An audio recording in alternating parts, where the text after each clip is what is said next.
সকালবেলা মুয়াজ্জিন মসজিদে যাবে, মসজিদের মাইক অন করবে, মসজিদের মাইক অন করে গাইবে আমাদের কি গ্রামের নাম কি? বিরামনগরে অমুকের বাড়ি, অমুকের বাপ, অমুকের দাদা, অমুকের দাদি, অমুকের মা, অমুকের ভাই বোন ইন্তেকাল হয়ে গেছে, জোহর বাদ তার জানাজা দাফন হবে ইনশাআল্লাহ। মুয়াজ্জিন মাইকে হাঁকলো, সারা গ্রামের মানুষ ছোটাছুটি বাঁধাবে, কে মারা গেল দেখ, কে মারা গেল দেখ।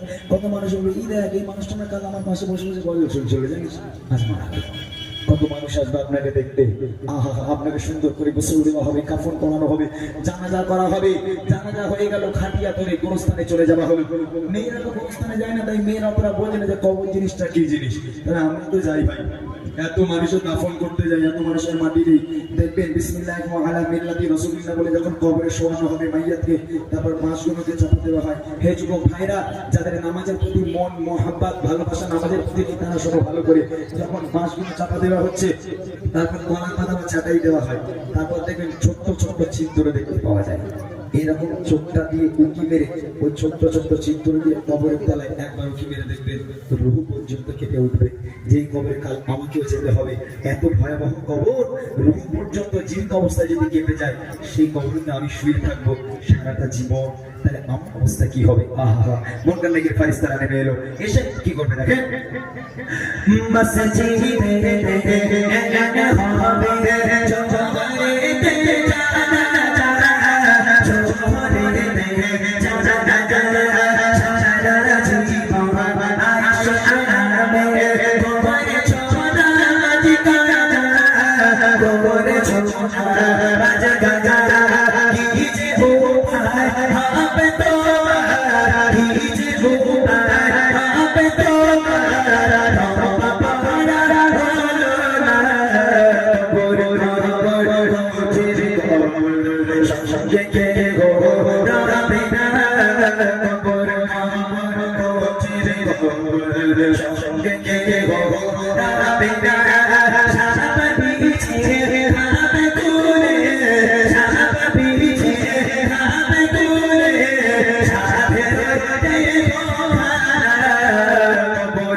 তোমার ধর্ম কি, তোমার নবীকে বলো।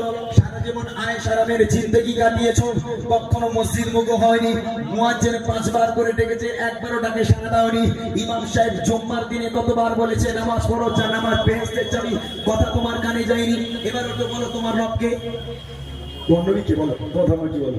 ঈমান আমার থাকলে বলতে পারবো, ঈমান আমার জন্য না থাকে হায় আফসোস, হায় হায় হায় আফসোস, আমি জানি না, আমি জানি না। হে ফেরেশতা, তোমরা সামনে আসবে না, দূরে সরে যাও, দূরে সরে যাও, তোমাদের চেহারা দেখে বুক কেঁপে যায়। খবরদার ফেরেশতা, তোমরা সামনে আসবে না, তোমাদের ভাষা বুঝি না, হায় আফসোস, আমি কিচ্ছু জানি না, আমি কিচ্ছু জানি না, সরে যাও, দূরে সরে যাও। তখন ফেরেশতারা বলবে আল্লাহ, এ রিজেক্ট করা মাল, রিজেক্ট করা মাল, গান শোনা মাল। আল্লাহ তাআলা বলবে চলে আয়, চলে আয়, তোরা চলে আয়। মুনকার দেখি ফেরেশতারা উঠে গেল। আল্লাহ পাক ডাক দিয়ে বলবে কানা আর কালা, দুই ফেরেশতা ঢোক, যাকে যুক্ত করে। দুনিয়ার বুকে খালি পিকনিক করেছিল, বড় বড় ডিজে বক্স দিয়ে ঘুম ঘুম করে মাটি কাঁপি কাঁপি পিকনিক করেছিল।